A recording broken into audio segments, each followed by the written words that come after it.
بسم اللہ الرحمن الرحیم۔ السلام علیکم۔ پکڑو اسے، وہ بچ کر جانے نہ پائے۔ آج اگر وہ ہاتھ سے نکل گئی تو سیٹھ غفور میری کھال کھینچ لے گا اور تم سب کو زندہ زمین میں گاڑ دے گا۔ بھاگو اس کے پیچھے۔ میرے کانوں میں میرے سوتیلے باپ رمضان کی دھاڑ کسی بھوکے بھیڑیے کی طرح گونجی تو میرے وجود میں خوف کی ایک لہر دوڑ گئی۔ کراچی کینٹ اسٹیشن کے پلیٹ فارم نمبر 2 پر مسافروں کا ایک طوفان امڈ آیا تھا۔ ہر طرف شور تھا، قلیوں کی آوازیں، ٹرینوں کی سیٹیاں اور مسافروں کی چیخ و پکار، مگر مجھے اپنے دل کی دھڑکن ان تمام آوازوں سے زیادہ بلند سنائی دے رہی تھی۔ میرا سانس بری طرح پھول چکا تھا اور سینے میں جیسے کوئی ہتھوڑے برسا رہا تھا۔ میں ننگے پاؤں تھی، میرے پیروں میں کانٹے اور کنکر چبھ رہے تھے، مگر رکنا موت تھی اور بھاگنا زندگی۔ میری آنکھوں سے آنسو بہہ رہے تھے جو میرے گالوں پر مٹی کے ساتھ مل کر کیچڑ بنا رہے تھے۔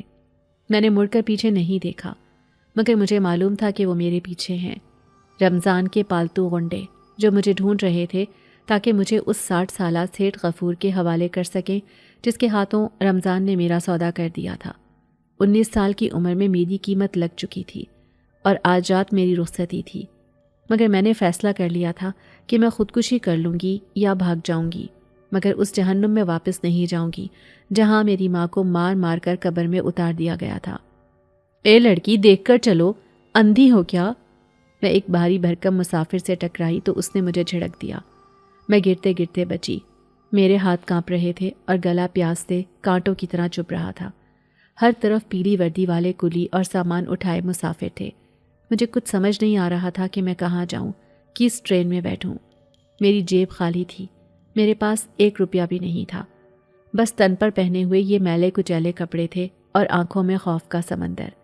اناؤنسمنٹ کی آواز گونجی کہ تیز گام پلیٹ فارم نمبر 2 سے روانہ ہونے کے لیے تیار ہے۔ ٹرین کی وسل نے میرے کانوں کے پردے ہلا دیے۔ میں نے دیکھا کہ ٹرین آہستہ آہستہ رینگنے لگی تھی۔ یہ میرا آخری موقع تھا۔ اگر میں اس ٹرین پر نہ چڑھ سکی تو رمضان مجھے یہاں سے بالوں سے گھسیٹتا ہوا لے جائے گا اور پھر مجھے کسی کوٹری میں بند کر دے گا۔ میں نے پوری طاقت جمع کی اور ٹرین کی طرف بھاگی۔ عام بوگیاں کھچا کھچ بھری ہوئی تھی، دروازوں پر لوگ لٹکے ہوئے تھے، وہاں پاؤں رکھنے کی بھی جگہ نہیں تھی۔ مجھے ڈر تھا کہ اگر میں وہاں چڑھی تو پولیس والے یا رمضان کے آدمی مجھے آسانی سے دیکھ لیں گے۔ مجھے چھپنا تھا کہیں ایسی جگہ جہاں کوئی مجھے ڈھونڈ نہ سکے۔ میں ٹرین کی مخالف سمت کی طرف بھاگی جہاں ٹرین کا آخری حصہ تھا۔ وہاں اندھیرا زیادہ تھا اور ہجوم کم تھا۔ ٹرین کی رفتار تیز ہو رہی تھی۔ میں ہانپتی ہوئی آخری بوگی کے پاس پہنچی۔ یہ باقی ڈبوں سے بالکل مختلف تھی۔ اس پر گہرا سبز رنگ تھا اور شیشے کالے سیاہ تھے جن کے اندر کچھ دکھائی نہیں دے رہا تھا۔ وہاں کوئی مسافر نہیں تھا، بالکل ویرانی تھی۔ میں نے ایک لمحہ ضائع کیے بغیر اس بوگی کے ہینڈل کو پکڑا اور چلتی ٹرین پر لٹک گئی۔ میرے بازوؤں میں شدید درد ہوا، جیسے وہ کندھوں سے اکھڑ جائیں گے، مگر میں نے ہمت نہیں ہاری۔ میں نے پاؤں جمائے اور خود کو گھسیٹ کر اندر دروازے میں گرا دیا۔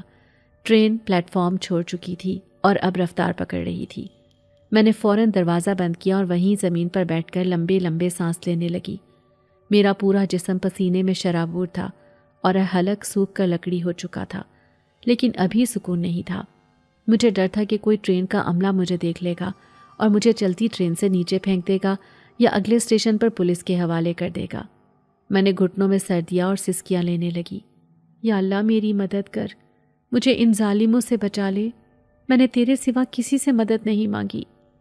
کچھ دیر بعد جب میری سانسیں بحال ہوئیں تو مجھے ایک عجیب سا احساس ہوا۔ جس کوریڈور میں بیٹھی تھی وہاں کا ماحول باہر کی دنیا سے بالکل الگ تھا۔ وہاں اے سی کی زبردست ٹھنڈک تھی جس نے میرے پسینے کو خشک کر دیا تھا، لیکن سب سے عجیب چیز وہاں کی خوشبو تھی۔ یہ ٹرینوں کی مخصوص بو ڈیزل اور پسینے کی بو نہیں تھی، بلکہ وہاں عود اور مشک کی انتہائی تیز اور دل فریب خوشبو پھیلی ہوئی تھی، جیسے میں کسی مزار یا کسی بادشاہ کے محل میں آ گئی ہوں۔ فرش پر سرخ قالین بچھا تھا جو اتنا نرم تھا کہ میرے زخمی پیروں کو سکون مل رہا تھا۔ میں نے ڈرتے ڈرتے سر اٹھایا۔ کوریڈور سنسان تھا، خاموشی اتنی تھی کہ مجھے اپنی سانسوں کی آواز بھی شور محسوس ہو رہی تھی۔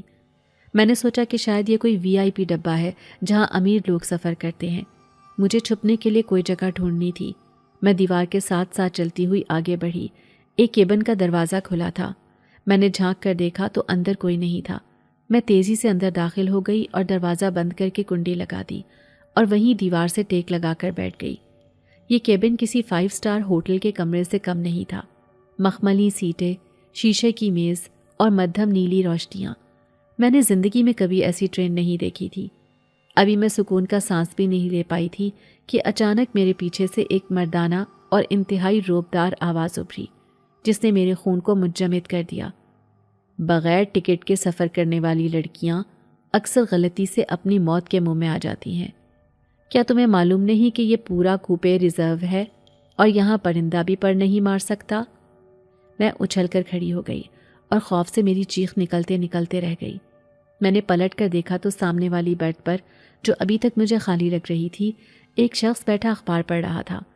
اندھیرے اور مدھم روشنی کی وجہ سے میں اسے پہلے نہیں دیکھ پائی تھی، یا شاید وہ وہاں تھا ہی نہیں۔ میرا دماغ چکرا گیا۔ وہ ایک نوجوان تھا، سیاہ پینٹ کوٹ میں ملبوس۔ اس کے بال گھنے اور سیاہ تھے، اور وہ اخبار میں اس طرح محو تھا جیسے اسے میرے آنے کی کوئی پرواہ ہی نہ ہو۔ اس نے اخبار سے نظریں ہٹائے بغیر بات کی تھی، لیکن اس کی آواز میں گرج ایسی تھی جیسے بادلوں کا شور ہو۔ میرا حلق خشک ہو گیا اور الفاظ میرے منہ میں ہی گھٹ کر رہ گئے۔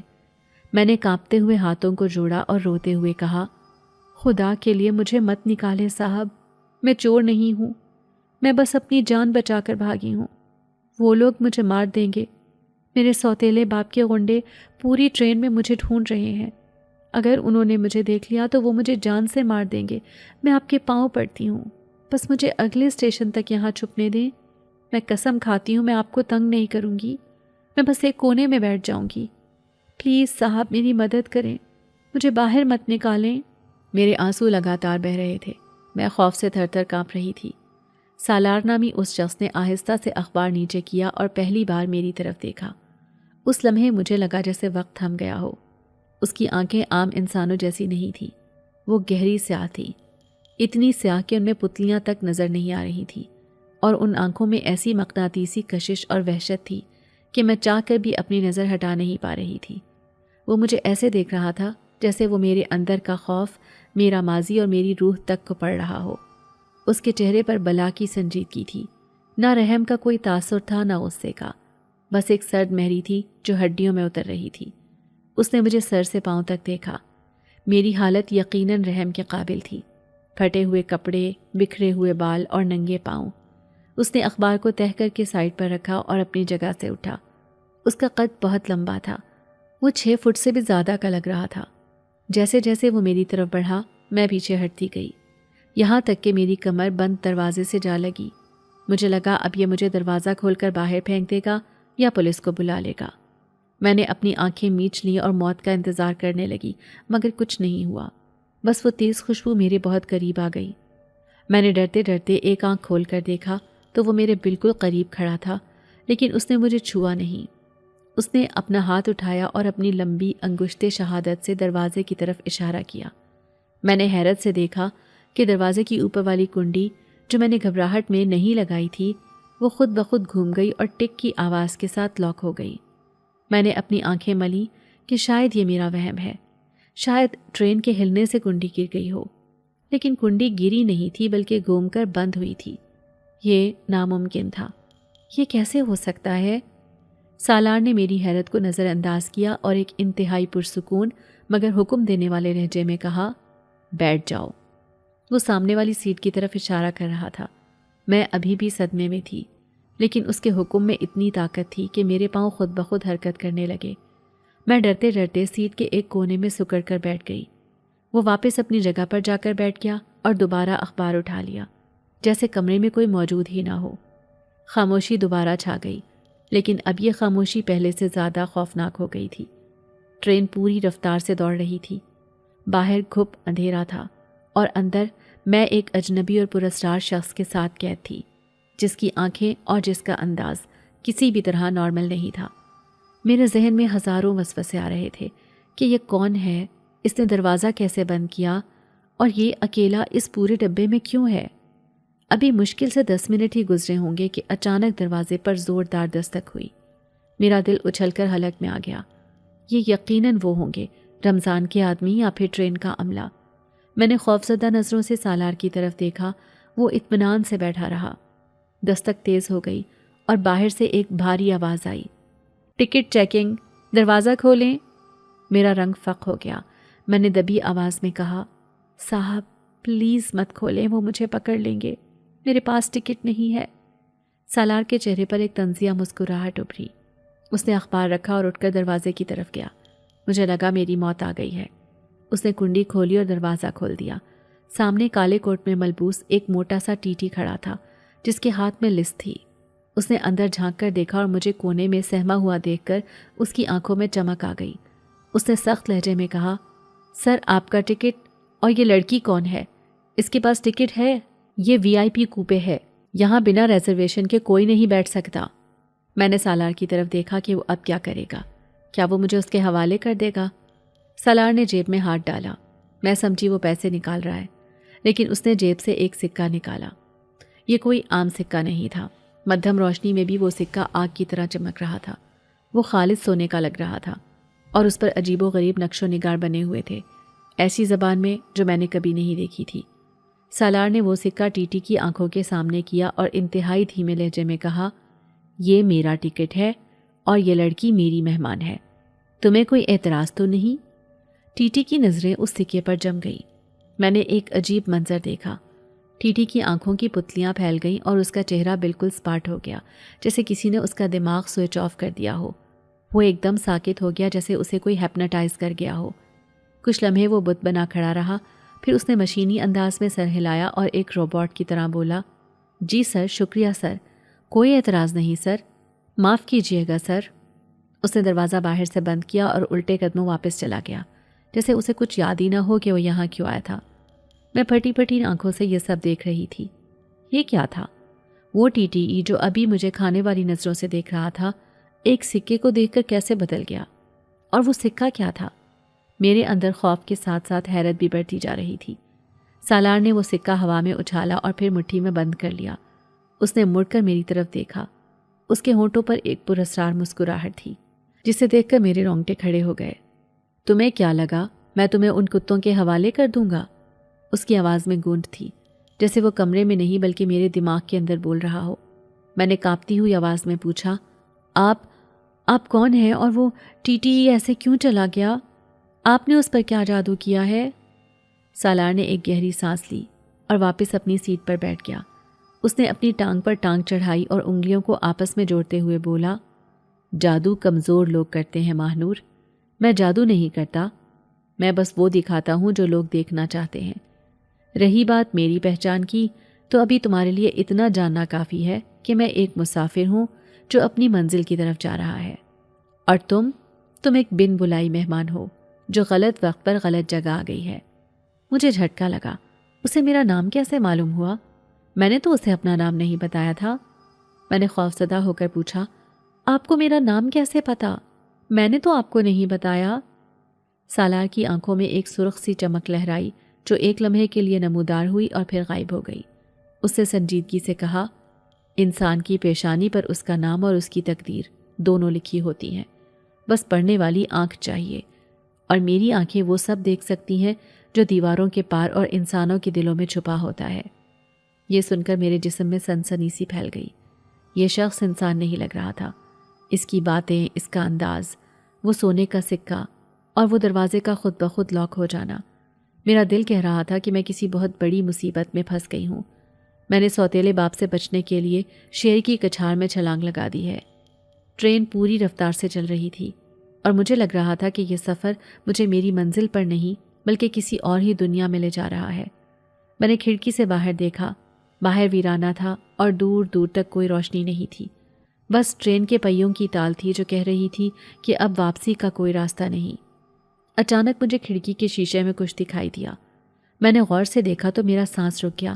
باہر اندھیرے میں ٹرین کے ساتھ ساتھ کچھ سائے دوڑ رہے تھے۔ وہ انسانوں کے سائے نہیں تھے، وہ کچھ اور تھے، بڑے اور بھیانک، جن کی آنکھیں جلتے ہوئے انگاروں کی طرح سرخ تھیں۔ وہ ٹرین کی رفتار کے ساتھ دوڑ رہے تھے اور ایسا لگ رہا تھا جیسے وہ ہماری بوگی کے اندر جھانک رہے ہوں۔ میں نے چیخ ماری اور کھڑکی سے پیچھے ہٹ گئی۔ وہ کیا ہے؟ وہ باہر کیا ہے؟ میں نے سالار کی طرف اشارہ کیا۔ سالار نے گردن موڑ کر کھڑکی کی طرف نہیں دیکھا بلکہ اس کے چہرے پر ایک بیزاری آ گئی۔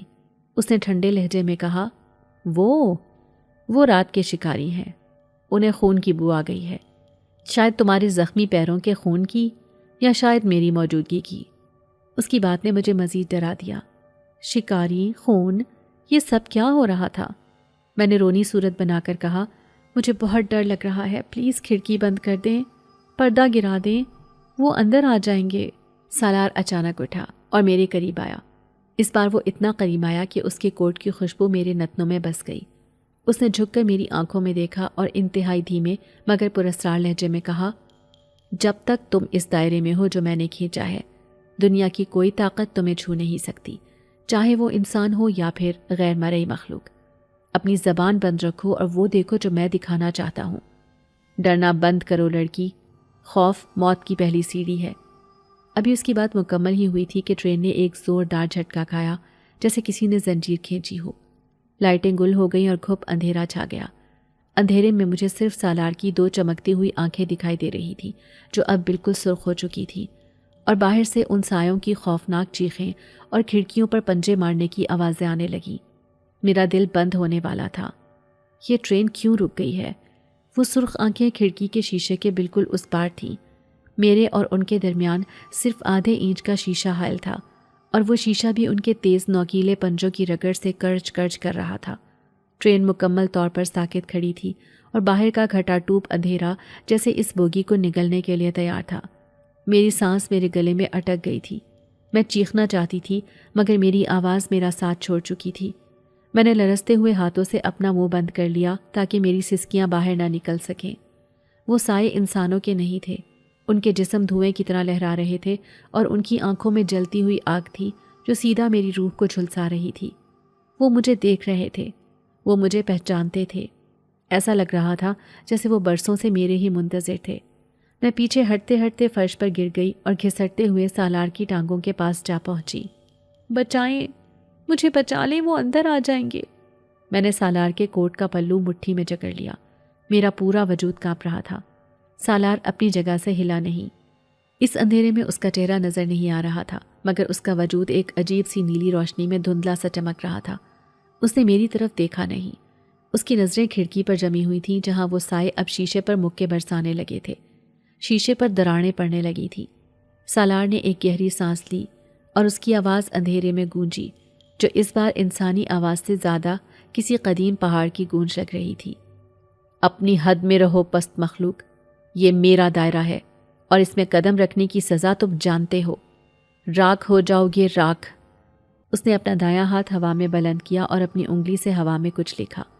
میں نہیں جانتی تھی کہ اس نے کیا لکھا، لیکن جیسے ہی اس کی انگلی گھومی، ہوا میں سنہری چنگاریاں پیدا ہوئیں اور ایک زوردار دھماکے جیسی آواز آئی جیسے آسمانی بجلی گری ہو۔ کھڑکی کے باہر موجود وہ سرخ آنکھوں والے سائے ایک خوفناک چیخ مار کر پیچھے ہٹے۔ ان کی چیخیں اتنی دردناک تھیں کہ میں نے اپنے کانوں پر ہاتھ رکھ لیے۔ باہر ایک تیز روشنی کا جھماکا ہوا اور وہ سب سائے دھوئے کی طرح ہوا میں تحلیل ہو گئے جیسے وہ وہاں کبھی تھے ہی نہیں۔ ٹرین کا ہلنا بند ہو گیا اور وہ بوجھل پن جو فضا میں طاری تھا اچانک ختم ہو گیا۔ اگلے ہی لمحے ٹرین کی لائٹیں واپس جل اٹھیں، پنکھے اور اے سی دوبارہ چل پڑے جیسے کچھ ہوا ہی نہ ہو۔ میں فرش پر بیٹھی تھی، میرا چہرہ آنسوؤں سے بھیگا ہوا تھا اور میں ہچکیاں لے رہی تھی۔ میں نے سر اٹھا کر سالار کو دیکھا، وہ بالکل پرسکون بیٹھا تھا۔ اس کی آنکھوں کی وہ سرخ چمک غائب ہو چکی تھی اور وہ واپس سیاہ ہو گئی تھیں۔ اس نے اپنے کوٹ کو جھاڑا جسے میں نے مروڑ دیا تھا اور سرد لہجے میں بولا، اٹھ جاؤ، فرش گندا ہے اور ہم ابھی خطرے سے باہر نہیں نکلے۔ میں کانپتی ٹانگوں کے ساتھ بمشکل صوفے پر بیٹھی۔ میرا دماغ معوف ہو چکا تھا۔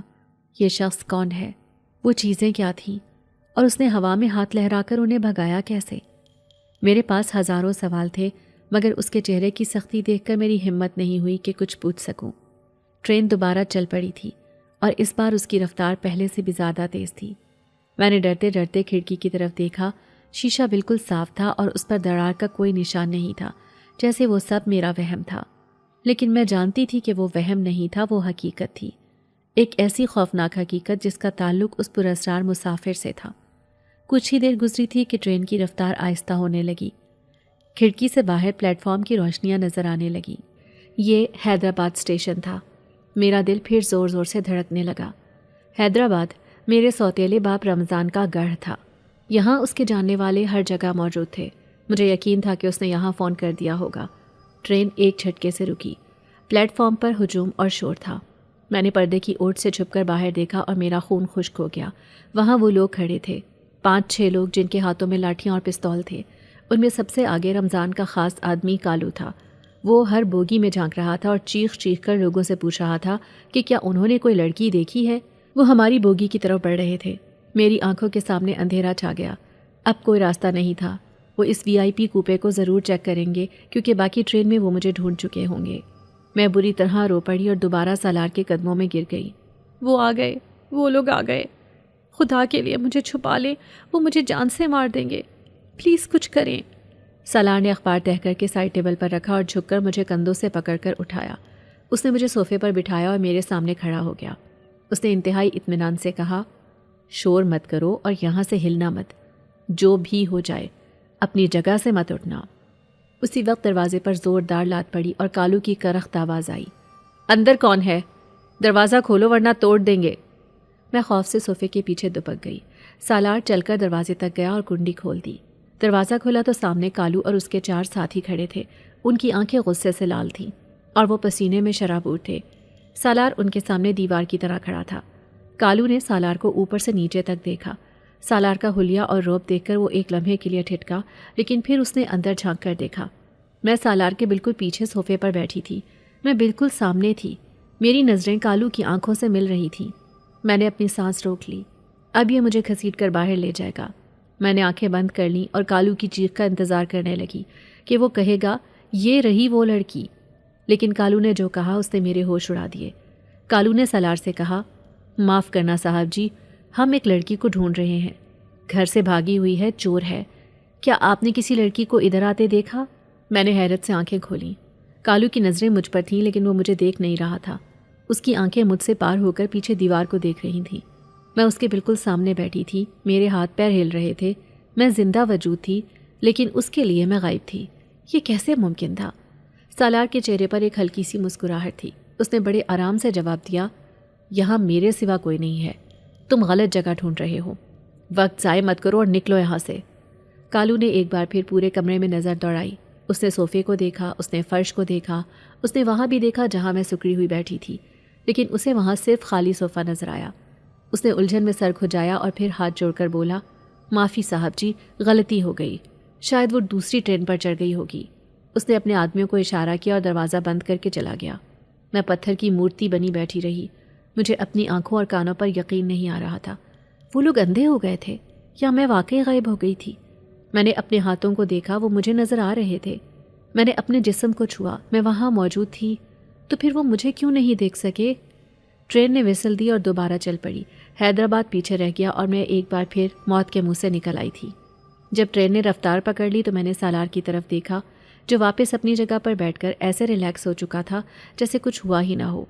میری آواز کانپ رہی تھی۔ میں نے پوچھا، ان کو میں نظر کیوں نہیں آئی؟ میں تو سامنے بیٹھی تھی، وہ اندھے تھے کیا؟ سالار نے میری طرف دیکھا اور اس بار اس کی مسکراہٹ میں ایک عجیب سی چمک تھی۔ اس نے کہا، کبھی کبھی انسان وہ نہیں دیکھ پاتا جو اس کے بالکل سامنے ہوتا ہے، اسے نظر کا دھوکہ کہتے ہیں۔ ماہنور، میں نظروں کو باندھنے کا ہنر جانتا ہوں۔ جب تک تم میری پناہ میں ہو، دنیا کی کوئی آنکھ تمہیں تب تک نہیں دیکھ سکتی جب تک میں نہ چاہوں۔ نظر کا دھوکہ، نظریں باندھنا، یہ الفاظ کسی عام انسان کے نہیں تھے۔ میرا خوف اب تجسس اور حیرت میں بدل رہا تھا۔ یہ شخص کوئی پیر فقیر ہے یا کوئی جادوگر، لیکن جو بھی ہے اس نے میری جان بچائی تھی۔ میرے پیٹ میں اچانک مروڑ اٹھے۔ صبح سے میں بھوکی پیاسی تھی اور اتنے شدید خوف اور بھاگ دوڑ کے بعد اب اطمینان ہوا تو بھوک مجھے نڈھال کرنے لگی تھی۔ شاید میرے پیٹ سے آنے والی آواز سالار نے سن لی تھی۔ اس نے میز پر ہلکا سا ہاتھ مارا اور کہا، کھانا کھا لو، سفر لمبا ہے۔ میں نے حیرت سے میز کی طرف دیکھا جو ایک لمحہ پہلے خالی تھی۔ اب وہاں اسٹیل کے 3 ڈھکے ہوئے برتن رکھے تھے اور 7 پانی کی بوتل اور کانچ کا گلاس تھا۔ یہ برتن کہاں سے آئے؟ کیا اس نے پہلے سے آرڈر کیا تھا؟ لیکن ٹرین تو ابھی چلی تھی اور کوئی بیرا اندر نہیں آیا تھا۔ میں نے ہچکچاتے ہوئے ایک ڈھکن اٹھایا۔ اندر سے بھاپ اڑی اور بریانی کی ایسی اشتہا انگیز خوشبو آئی کہ میرے منہ میں پانی بھر آیا۔ یہ عام ٹرین کی بریانی نہیں تھی، اس میں زعفران اور کیوڑے کی مہک تھی۔ 7 والے برتن میں سیخ کباب تھے اور تیسرے میں گلاب جامن۔ یہ کھانا؟ میں نے کچھ کہنا چاہا لیکن سالار نے مجھے ٹوک دیا۔ سوال مت کرو، کھا لو، ٹھنڈا ہو جائے گا۔ ٹھنڈا ہو جائے گا تو ذائقہ ختم ہو جائے گا۔ یہ شاہی باورچی خانے کا کھانا ہے، ایسا ذائقہ تمہیں پوری دنیا میں کہیں نہیں ملے گا۔ میں مزید سوال کرنے کی ہمت نہیں کر سکی، بھوک نے مجھے بے بس کر دیا تھا۔ میں نے کھانا شروع کیا۔ پہلا نوالا لیتے ہی مجھے لگا جیسے میں جنت کا کھانا کھا رہی ہوں۔ ایسا ذائقہ واقعی میں نے زندگی میں کبھی نہیں چکھا۔ بھوکوں کی طرح میں کھانا کھانے لگی تھی۔ سالار مجھے خاموشی سے کھانا کھاتے ہوئے دیکھتا رہا۔ اس کی نظروں میں اب سختی نہیں تھی، بلکہ ایک عجیب سی اداسی اور گہرائی تھی، جیسے وہ میرے ذریعے کسی اور کو یاد کر رہا ہو۔ کھانا کھانے کے بعد مجھے کچھ سکون ملا۔ پیٹ بھرنے سے دماغ بھی کچھ کام کرنے لگا۔ میں نے پانی پیا اور ہمت جمع کر کے پوچھا، آپ کون ہیں؟ آپ نے وہ سکے والا جادو کیا، پھر وہ سائے، اور پھر وہ لوگ مجھے نہیں دیکھ سکے، اور اب یہ کھانا۔ آپ عام انسان نہیں ہیں۔ کون ہیں آپ؟ سالار کی آنکھیں پھر سے سنجیدہ ہو گئیں۔ اس نے کھڑکی سے باہر دیکھا جہاں اب ویران صحرا گزر رہا تھا۔ یہ روہڑی کا علاقہ تھا جہاں آبادی نام کو نہیں تھی۔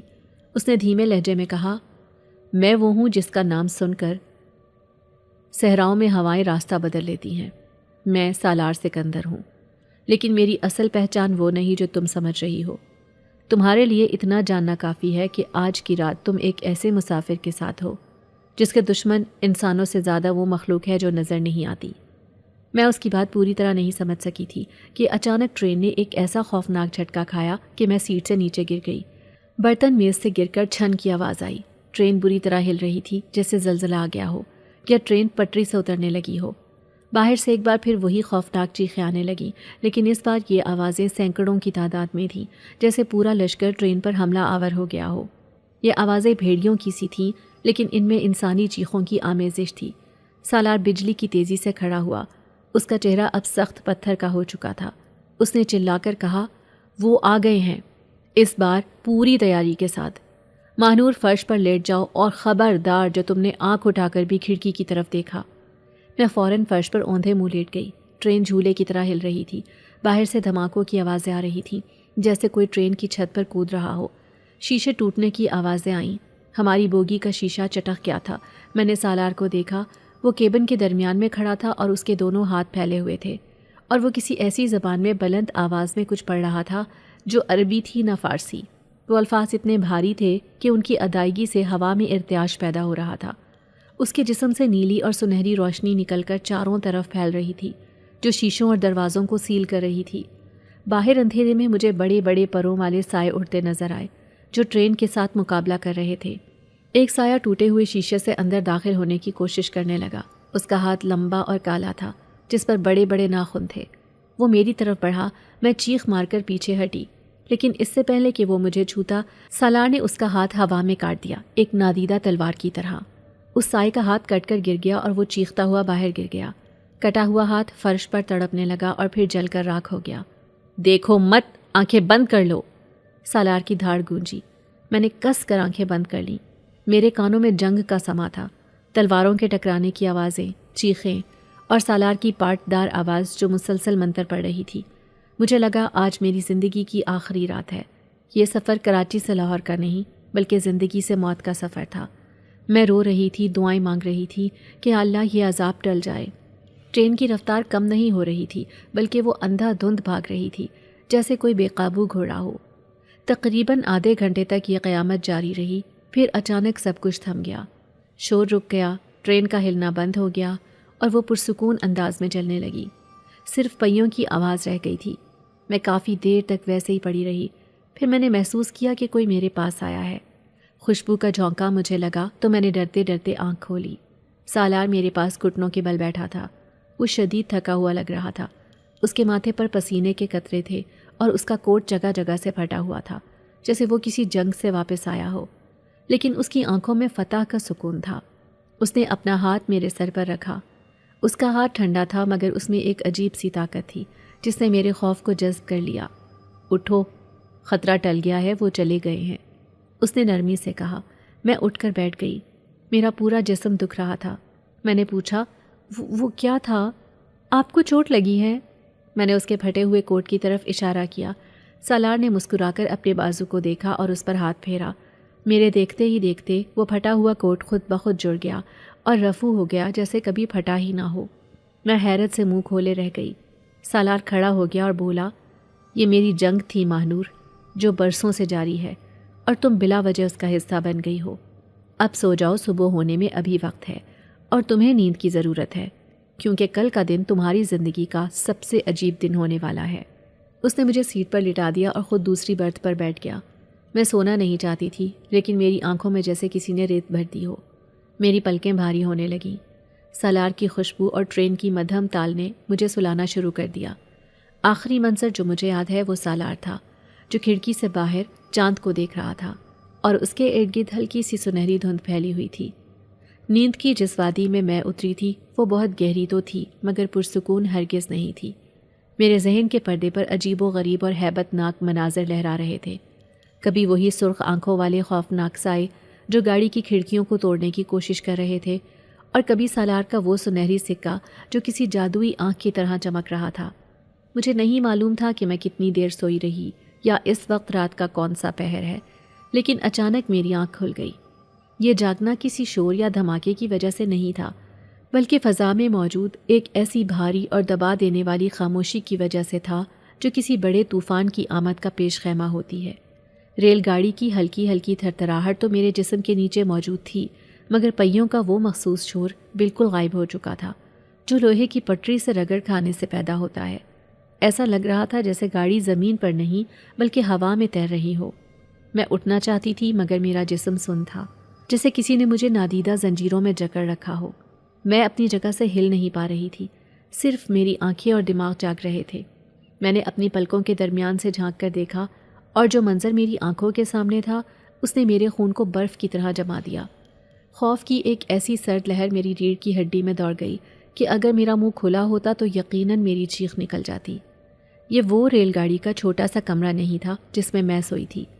وہ 4 نشستوں والا مختصر سا ڈبہ اب پھیل کر کسی بہت بڑے اور وسیع شاہی دربار میں تبدیل ہو چکا تھا۔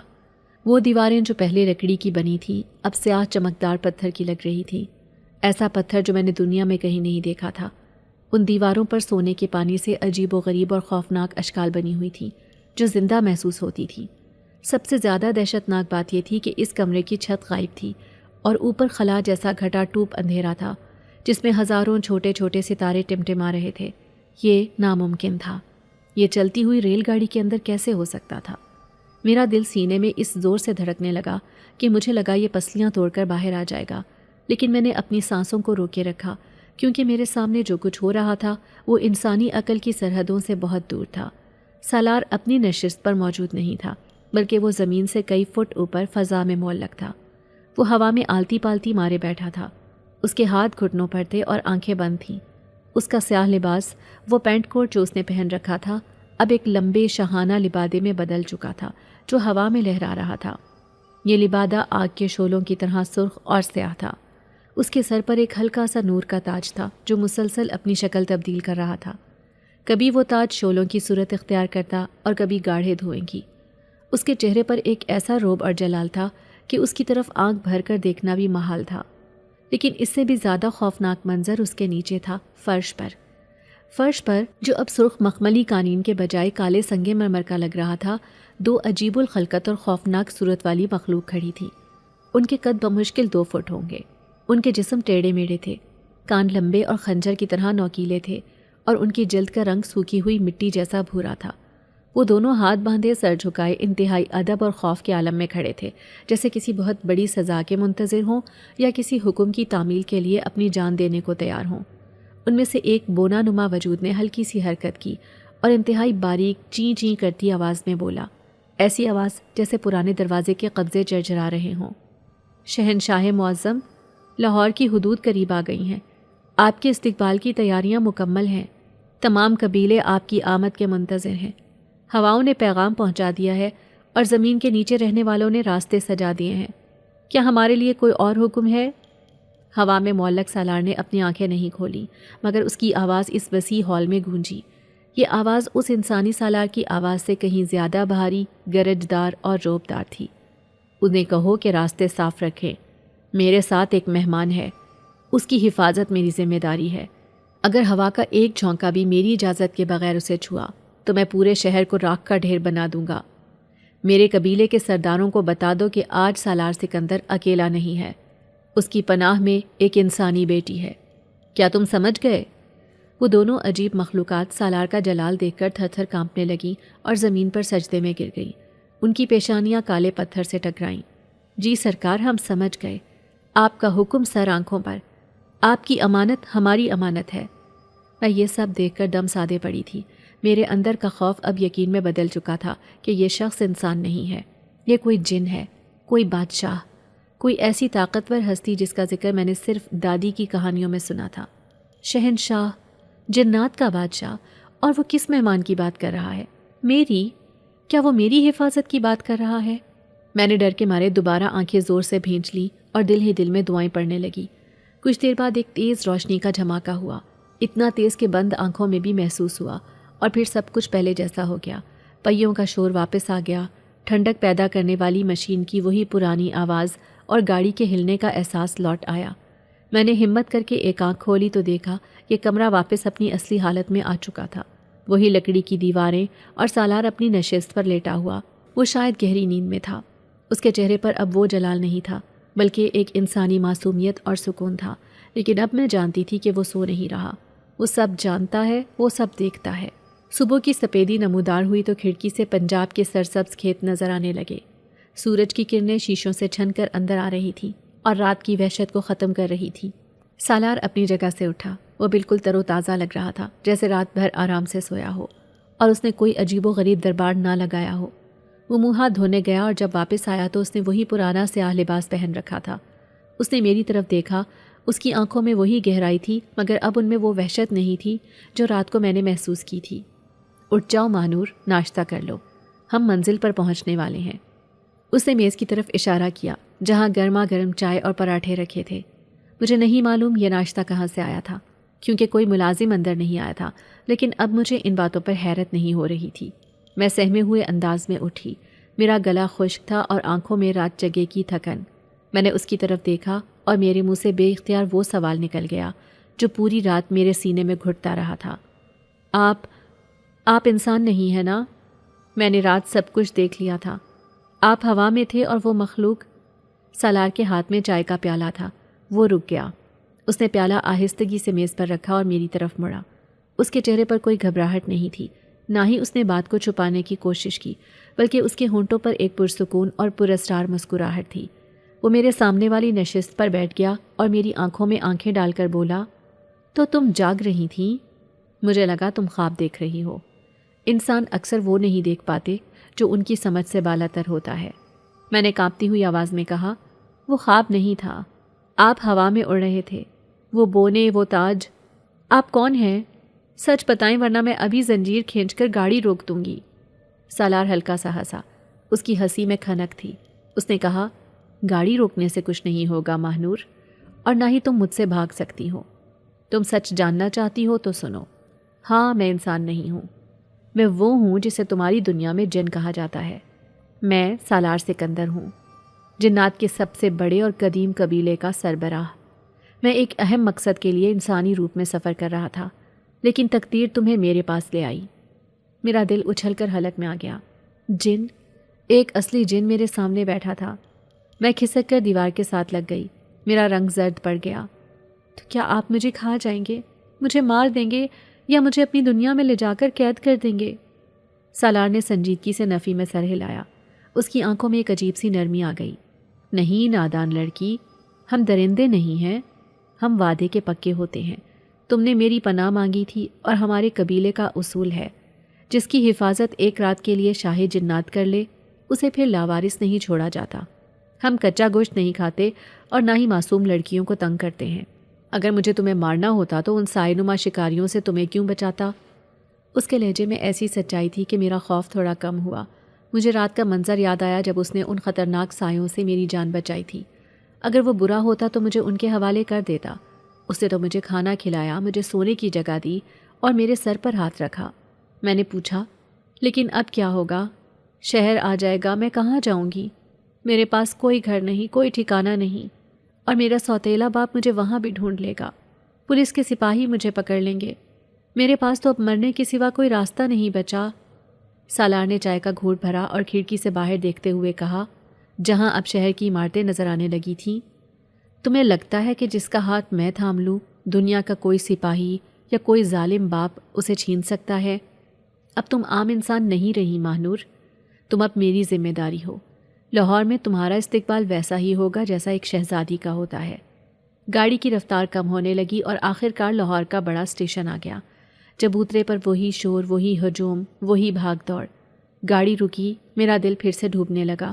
مجھے معلوم تھا کہ میرے سوتیلے باپ رمضان نے لاہور کے محافظوں کو بھی اطلاع کر دی ہوگی۔ اس کے تعلقات بہت دور تک تھے۔ جیسے ہی ہم گاڑی سے اترے میرا خدشہ درست ثابت ہوا۔ خارجی دروازے پر 4-5 وردی والے سپاہی اور کچھ سادہ لباس لوگ کھڑے ہو کر ہر مسافر کو غور سے دیکھ رہے تھے۔ ان کے ہاتھوں میں کاغذ تھے، شاید میری تصویر۔ ان کی آنکھیں شکاری کتوں کی طرح ہر آنے جانے والے کو ٹٹول رہی تھیں۔ میں وہیں رک گئی، میرے پاؤں زمین میں گڑ گئے، میرا سانس رک گیا۔ وہ کھڑے ہیں، وہ مجھے پکڑ لیں گے، وہ مجھے واپس رمضان کے پاس لے جائیں گے۔ میں نے خوف سے سالار کا بازو پکڑ لیا۔ میری گرفت اتنی سخت تھی کہ میرے ناخن اس کے کوٹ میں گڑ گئے۔ سالار نے میرے ہاتھ کو نرمی سے تھپ تھپایا۔ اس کے ہاتھ کا لمس برف کی طرح ٹھنڈا تھا، مگر اس نے میرے اندر سکون اتار دیا۔ گھبراؤ مت، بس میرے ساتھ چلتی رہو، ادھر ادھر مت دیکھنا اور نہ ہی رکنا۔ میں نے کہا تھا نا نظر کا دھوکہ، آج تم دیکھو گی کہ نظر کیسے باندھی جاتی ہے۔ اس نے میرا ہاتھ اپنے مضبوط ہاتھ میں تھاما اور آگے بڑھا۔ ہم سیدھا ان سپاہیوں کی طرف جا رہے تھے۔ میرا دل چاہ رہا تھا کہ میں آنکھیں بند کر لوں۔ ہم ان کے بالکل قریب پہنچ گئے۔ ایک سپاہی کی نظر سیدھی ہماری طرف تھی۔ میں نے اس کی آنکھوں میں دیکھا، وہ میری طرف ہی دیکھ رہا تھا۔ میں نے سوچا کہ اب وہ چلائے گا کہ رک جاؤ لڑکی، لیکن حیرت انگیز طور پر ہم ان کے بالکل پاس سے گزر گئے۔ میرا کندھا سپاہی کے کندھے سے تقریباً چھو گیا، لیکن اس نے کوئی رد عمل نہیں دیا۔ اس نے پلک تک نہیں جھپکائی۔ وہ اب بھی ہمارے پیچھے آنے والے مسافروں کو دیکھ رہا تھا۔ ایسا لگ رہا تھا جیسے ہم ہوا کے دوش پر ہیں، جیسے ہم شفاف شیشے کے بنے ہوئے ہیں اور وہ ہمارے آر پار دیکھ رہے ہیں۔ سالار کے ہونٹوں پر ایک فاتحانہ مسکراہٹ تھی۔ ہم دروازے سے باہر نکل آئے اور کسی نے ہمیں روکا تک نہیں۔ ہم ان کے لیے ہوا بن چکے تھے یا شاید ہم وہاں تھے ہی نہیں۔ باہر نکل کر میں نے لمبی سانس لی، آزاد فضا کی سانس۔ اڈے کے باہر ایک انتہائی شاندار، لمبی اور چمکدار کالی گاڑی کھڑی تھی۔ اس کے شیشے کالے تھے اور اس پر کوئی نمبر پلیٹ نہیں تھی، بلکہ ایک عجیب سا سنہری نشان بنا ہوا تھا۔ سب سے حیران کن بات یہ تھی کہ اس کا کوئی چلانے والا نہیں تھا۔ سالار اس گاڑی کے قریب پہنچا اور پچھلا دروازہ کھول دیا۔ گاڑی کا دروازہ کھلتے ہی اندر سے وہی عود اور مشک کی خوشبو آئی۔ بیٹھو، اس نے مختصر کہا۔ میں رک گئی۔ یہ فیصلہ کن لمحہ تھا۔ ایک طرف انجانی دنیا تھی، ایک جن بادشاہ کا ساتھ، اور دوسری طرف میری اپنی دنیا تھی جو میرے لیے جہنم بن چکی تھی۔ میں نے سالار کی طرف دیکھا۔ اس کی آنکھوں میں کوئی زبردستی نہیں تھی، بس ایک خاموش پیشکش تھی، ایک ایسا مان تھا جو یہ کہہ رہا تھا کہ مجھ پر بھروسہ کرو۔ میں آپ کے ساتھ کیسے جا سکتی ہوں؟ میں نے دھیمی آواز میں پوچھا۔ میں انسان ہوں اور آپ جن، ہماری دنیا الگ ہے۔ میں آپ کی دنیا میں زندہ کیسے رہوں گی؟ اور لوگ کیا کہیں گے؟ سالار کے چہرے پر ایک اداس سی مسکراہٹ آئی۔ اس نے کہا، لوگ؟ وہ لوگ جنہوں نے تمہیں چند روپوں کے عوض بیچنے کی کوشش کی، وہ لوگ جو تمہاری چیخیں نہیں سن سکے۔ ماہنور، میری دنیا میں انسانوں کا آنا منع ہے۔ میں تمہیں وہاں نہیں لے جا سکتا، لیکن میں تمہیں تمہاری ہی دنیا میں ایک ایسی جنت دوں گا جہاں کوئی تمہاری طرف آنکھ اٹھا کر نہیں دیکھ سکے گا۔ میں تمہارے ساتھ نہیں رہوں گا، مجھے اپنی ذمہ داریاں نبھانے کے لیے واپس جانا ہوگا، لیکن میرا سایہ ہمیشہ تمہارے سر پر رہے گا۔ میں صرف تمہارا سرپرست بنوں گا۔ یہ گاڑی تمہیں وہاں لے جائے گی جہاں تمہاری نئی زندگی تمہارا انتظار کر رہی ہے۔ جاؤ، اپنی زندگی جی لو، اب تم آزاد ہو۔ اس کی باتوں نے میرے دل سے آخری خوف بھی نکال دیا۔ میں نے زندگی میں پہلی بار کسی مرد کی آنکھوں میں ہوس کی بجائے عزت اور تحفظ دیکھا تھا۔ یہ وہ مرد تھا جس نے مجھے چھوا تک نہیں تھا، لیکن میری روح تک کی حفاظت کی تھی۔ میں نے سر ہلایا اور گاڑی میں بیٹھ گئی۔ سالار نے دروازہ بند کیا، گاڑی خود بخود حرکت میں آئی، حالانکہ اگلی نشست خالی تھی۔ میں نے پیچھے مڑ کر شیشے سے دیکھا، سالار وہیں کھڑا تھا۔ اس کا سیاہ کوٹ ہوا میں لہرا رہا تھا۔ اس نے اپنا ہاتھ فضا میں بلند کیا جیسے الوداع کہہ رہا ہو، اور پھر اگلے ہی لمحے وہ ہوا کے ایک جھونکے کی طرح دھوئے میں تبدیل ہوا اور میری نظروں کے سامنے غائب ہو گیا۔ گاڑی شہر کی سڑکوں پر دوڑتی رہی اور بالآخر ایک بہت بڑے اور عالی شان مکان کے سامنے جا کر رکی۔ یہ کوئی عام گھر نہیں تھا، بلکہ ایک پرانی شاہانہ حویلی تھی جو اونچی دیواروں کے پیچھے چھپی ہوئی تھی۔ گاڑی کا دروازہ کھلا اور میں ایک نئی دنیا میں قدم رکھنے کے لیے نیچے اتری۔ وہ دن تھا اور پھر وقت نے جیسے پڑ لگا لیے۔ دن مہینوں میں اور مہینے سالوں میں بدلتے گئے۔ لاہور کے اس پوش علاقے میں وہ پریوں والی حویلی اب میرا گھر تھی۔ آج اس واقعے کو 5 سال گزر چکے تھے۔ حویلی کے وسیع و عریض باغ میں شام کے وقت میں ایک آرام دہ کرسی پر بیٹھی کتاب پڑھ رہی تھی۔ اب میں وہ 19 سال کی ڈری ہوئی میلی کچیلی ماہنور نہیں تھی، بلکہ 24 سال کی ایک پر اعتماد باوقار اور پڑھی لکھی خاتون تھی۔ میں نے ان سالوں میں اپنی تعلیم مکمل کی تھی اور اب غریب اور بے سہارا بچیوں کے لیے ایک اسکول چلا رہی تھی۔ حویلی میں خادموں کی فوج تھی جو میرے ایک اشارے پر کام کرتی تھی۔ ان ملازمین کو کس نے رکھا تھا، گھر کا خرچ کیسے چلتا تھا، یہ راز کوئی نہیں جانتا تھا سوائے میرے۔ میں جانتی تھی کہ یہ سب کس کا انتظام ہے۔ میں نے کبھی سالار کو دوبارہ نہیں دیکھا تھا۔ وہ اس دن اڈے سے غائب ہوا تھا اور پھر کبھی انسانی شکل میں میرے سامنے نہیں آیا، لیکن اس کا مطلب یہ نہیں تھا کہ وہ وہاں نہیں تھا۔ ہر جمعرات کی شام جیسے آج تھی، میرے کمرے میں اچانک وہی مانوس اور دل فریب خوشبو پھیل جاتی تھی، عود اور مشک کی۔ اور جب میں اپنے کمرے میں جاتی تو سنگھار میز پر کانچ کے ایک خوبصورت گلدان میں ایک تازہ سرخ گلاب رکھا ہوتا۔ وہ گلاب جو کبھی مرجھاتا نہیں تھا، جو ہمیشہ تازہ رہتا تھا۔ میں نے کتاب بند کی اور مسکرا کر ہوا میں موجود اس خوشبو کو محسوس کیا جو آج کچھ زیادہ ہی تیز تھی۔ مجھے معلوم تھا کہ میں اکیلی نہیں ہوں۔ لوگ کہتے ہیں جنات سے دوستی بھاری پڑتی ہے، لیکن میرا تجربہ کچھ اور تھا۔ انسانوں نے مجھے بیچا تھا اور ایک جن نے مجھے عزت اور زندگی دی تھی۔ حقیقت میں جنات کے بادشاہ کی منہ بولی امانت تھی، اور امانتوں کی خیانت بادشاہ نہیں کیا کرتے۔ میں نے آنکھیں بند کیں۔ ہوا کے ایک ٹھنڈے جھونکے نے میرے رخسار کو چھوا اور میں نے دل کی گہرائیوں سے سرگوشی کی، شکریہ سالار۔ ہوا کے جھونکے نے میرے بالوں کو چھیڑا اور پاس لگے درختوں کے پتوں نے سرسرایا، جیسے کسی نے جواب دیا ہو، خوش رہو ماہنور۔ اور یہی میرا انجام تھا، ایک خوفناک سفر کا ایک خوبصورت، محفوظ اور جادوئی انجام، جہاں خوف ختم ہوا اور ایک نئی زندگی کی شروعات ہوئی۔ اگر آپ کو آج کی ہماری کہانی پسند آئی ہے تو اسے لائک کیجیے اور اپنے پیاروں کے ساتھ شیئر کیجیے۔ اور ہاں، اگر آپ نے ابھی تک ہمارا چینل سبسکرائب نہیں کیا تو ضرور کیجیے۔ ملتے ہیں کل ایک نئی اور دلچسپ کہانی کے ساتھ۔ تب تک کے لیے اللہ حافظ۔